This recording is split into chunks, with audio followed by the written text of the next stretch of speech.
이거를 이 논쟁 자체를 입장을 막 설명을 드리지는 않을게요. 대충 이 기사 리드만 읽어드리면은 6.25 전쟁 74주년 25일 국민의힘 당권주자들이 핵무장을 두고 논쟁을 벌였다.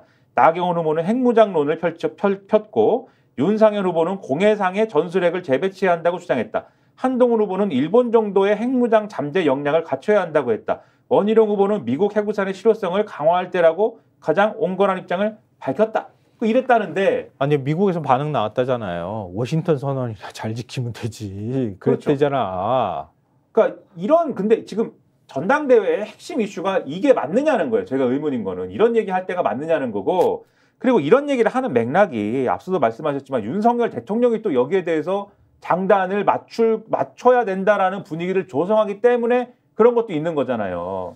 지금 경향신문에 윤심 가지고 지금 경쟁하고 있으니까. 바로 이 25일 날 어제 윤석열 대통령이 대구에서 열린 6.25 기념식에 참석을 하지 않았습니까? 여기서도 강경 발언을 막 하기 때문에 전당대회가 그쪽으로 쏠려갈 수밖에 없는 거죠, 사실. 근데 경향신문 기사도 얘기하는 것처럼 TK 지역을 이렇게 찾았잖아요. 전통 보수 지지층을 결집해 추가 지지율 하락을 막으려는 전략으로 풀이된다. 이렇게 얘기를 하는 거예요. 그렇죠. 그러니까 가가지고 힘에 의한 평화 막 이거 외치고 까불면은 우리도 감히 우리한테 넘보지 못하도록 우리가 확고한 대비태세 유지하고 도발에 압도적으로 단호하게 대응하겠다. 최혜병 사건과 관련해서 정청래 위원장한테 그렇게 얘기했나? 여당 군 출신 의원이 군대도 안 갔다 온 게 그렇게 얘기했잖아. 근데 그거 보면서 군대도 안 갔다 온 대통령이 그렇지 않아요? 미안해요, 김민하 평론가. 저 4주 훈련 하는 건 아니었는데. 4주 훈련도 그래 총을 쐈잖아. 그럼요. 그렇지. 윤 대통령은 총 쏘고 싶지 않았지만은, 네. 윤 대통령은 그냥 면제 아니야, 면제 부동시로. 총도 안 들어봤을 걸? 그렇죠. 네. 근데 총 쏘면 얼마나 무서운 일들이 벌어지는지, 수류탄 한 발이 떨어지면 얼마나 처참한지 그걸 좀 알기라도 아나? 근데 이런 이제 보수 유권자층에 호소하는 것이다. 그러니까 정치적 맥락이다라는 거를 경향신문 같은 데만 보는 게 아니라 예를 들면 한국일보 같은 경우에 제목이 보수 심장 대구서 대구 경보 이렇게 돼 있어요. 그러니까 이게 정치적 맥락이라는 거를 지적하지 않을 수가 없는 거예요. 근데 지금까지는 어쨌든 어제는 6.25 이 일이고 해서 이런 강경 발언으로 쭉 쓸려갔지만 그동안에는 어쨌든 한동훈 전 위원장의 특검론 가지고 얘기를 하는 국면이지 않았습니까? 근데 그쵸. 사실 그거는 그러면 제대로 잘 되고 있는 거냐? 그렇지도 않다는 거예요. 사실 계속 지적해 드렸습니다만은. 네. 한국일보의 칼럼을 보여주십시오. 한국일보에 이제 김광수 정치부장이 쓴 칼럼인데 한동훈 뭐가 그리 급한가요? 제목이. 이 기사를 보면은 이 칼럼을 보면은 한동훈 전 위원장에 대해서 출사표를 나름대로 쓰면서 후보 등록해가지고 이제 전당대회 레이스가 진행이 되는 건데 네. 이 출사표에 대해서 3가지 문제가 있다고 지적을 하고 있어요. 물론 한동훈 전 위원장 장점이 많다. 이 저급한 말로 여론을 들쑤적 갈라치거나 혼자만 살겠다고 눈치 보는 정치인과 차이가 있다. 하지만 출사표의 3가지가 아쉽다. 첫째, 처절한 반성이 없다.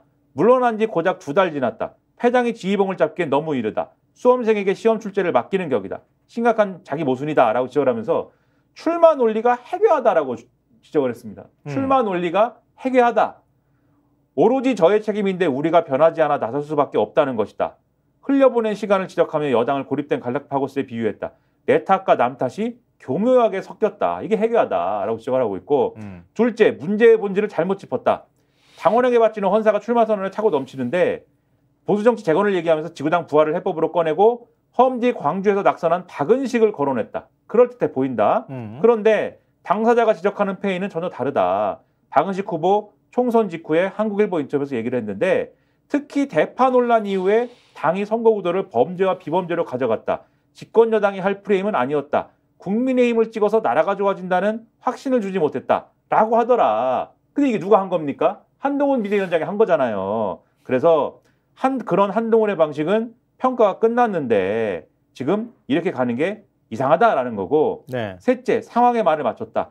여당의 금기를 깨면서 최상병 특검법으로 단번에 이슈를 장악했다. 다만 당대표가 되면 발의한다고 단서를 달았다. 한 달 뒤의 일이다. 당장 국회 표결을 벼르는 야당이 응하니 만무하다. 목련 피는 봄이 오면 김포는 서울이 될 것이라던 장담과 다를 바 없다. 그리고 국민 눈높이를 주고 강조를 했는데 그렇다면 절반을 훌쩍 넘는 특검 찬성 여론에 힘을 실어야 했다. 여당 특검법, 야당 특검법을 구분하며 시간 끌 일이 아니다. 뭐야 한동훈. 어차피 내가 볼 때는 안 돼. 그러면서 솔직하게 말하면. 김광수 정치부장이 뭐가 생각나냐? 윤석열 대통령에게 깍듯하게 허리 숙인 폴더 인사의 잔상이 아직 선명하다. 그리고 한동훈 비대위원장이 비대위 될 때, 그리고 세대교체 얘기할 때 서태지와 아이들의 환상 속의 그대를 얘기하면서 우리가 모두가 그 사람들이고 지금이 바로 그때다 이렇게 얘기를 했는데 현실과 환상은 다르지 않았느냐.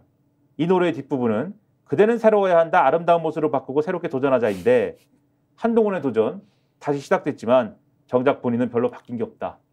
김광수 정치부장이 50대 초반쯤 되는 것 같아. 서태지 세대거든.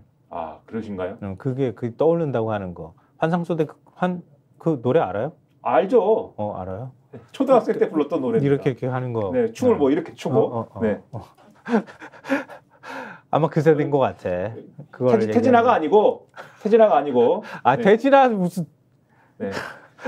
아무튼 이게 어쨌든 최상병 특검을 얘기했기 때문에 지금 최상병 특검에 대해서 특검을 뭐 여당 특검, 야당 특검 지금 그걸 분리해가지고 내가 대표가 되면 하겠다라고 말할 때가 아니라고 지금 했잖아요. 네. 한결의 사설을 보여주세요. 지금 그럴 때가 아닌 게 이종섭 전 국방부 장관 선서 증언 거부하고서는 청문회가 위법이라고 한다. 저 어이가 없었어. 그거 얘기 보면서 이 전 장관이 최상병 특검법 입법 청문회에 대해서 위헌위법적 행태다라고 비난을 했고요. 그러니까 이 청문회에서 증인 선서마저 거부하고 주요 질의에 기억나지 않는다 이러면서 증언을 회피하더니 되레 국회 탓을 하고 있다. 적반하장이 아닐 수 없다. 이렇게 얘기를 하는데 이게 변호인이 입장문을 냈다 그런 거예요. 헌법 취지에 따라 법률이 보장한 증인 선서와 증언 거부권을 국회는 정면으로 침해했다 이렇게 주장을 했다고요. 죄가 없다면 선서하고 증언하라는 식으로 증인들에게 선서와 증언을 강요했다라고 주장했다는데 그래 뭐 선서와 증언을 강요를 했습니까? 어떻게 입법 청문회인데 선서와 증언을 어떻게 강요를 당할 수가 있습니까? 아 원래 하는 거잖아. 원래 하는 거잖아. 원래 하는 거를 안 하니까 왜 안 하냐고 했던 거지. 황당합니다. 그럼 증언 선서는 뭐하러 요구를 해? 할 거예요? 이렇게 물어봐. 아, 저 안 할 거예요? 그러면 하지는 말든가 그러면은. 그러니까 여기도 이렇게 써 있어요. 국회 청문회 증인으로 소환된 이들에게 선서와 증언을 요구하는 건 당연한 일이다. 더구나 고위공직을 지낸 인물이라면 국민적 의혹을 사는 사안에 대해서 정직하고 성실하게 증언하는 게 마땅한 도리다. 이 전 장관과 임성근 전 해병대 1사단 등이 증인 선서마저 거부하는 모습에 많은 이들이 실망과 분노를 느낀 이유다. 떳떳하다면 선서와 증언을 거부할 이유가 없다는 것은 상식이다. 그러니까 적극적으로 사실관계를 밝히는 게 합리적인 태도인데 이게 뭐냐라는 거예요. 근데 이러고 있다. 그러니까 그냥 호주 대상 못 나갔으면은 그래도 그런 거라도 시켜주려고 막 했던 건데 그러면은 좀 이제는 입도 열고 그럴 때가 되지 않았나? 자기가 좀 사법 처리를 받을까 봐 겁이 나서 그러나? 그러니까 주요 관계자가 이렇게 침대 축구로 일관하고 있는데 뭔 놈의 그 특검 추천권을 뭐 대법원장이 하면은 뭐 이거를 뭐 합리적으로 대안이 될 수 있다라는 거를 우리가 주장을 해야 국민의힘이 주장을 해야 이 특검법 공세를 막아낼 수가 있고 탄핵도 막아낼 수가 있습니다. 이런 얘기를 하는 게 무슨 차별화가 됩니까? 스픽스는 말하는 언론입니다. 대세는 유튜브, 그중에서 스픽스. 좋아요, 댓글, 구독, 알림 설정. 여러분이 저희를 사랑해 주시고 우리가 여러분을 사랑하는 4가지 방법입니다.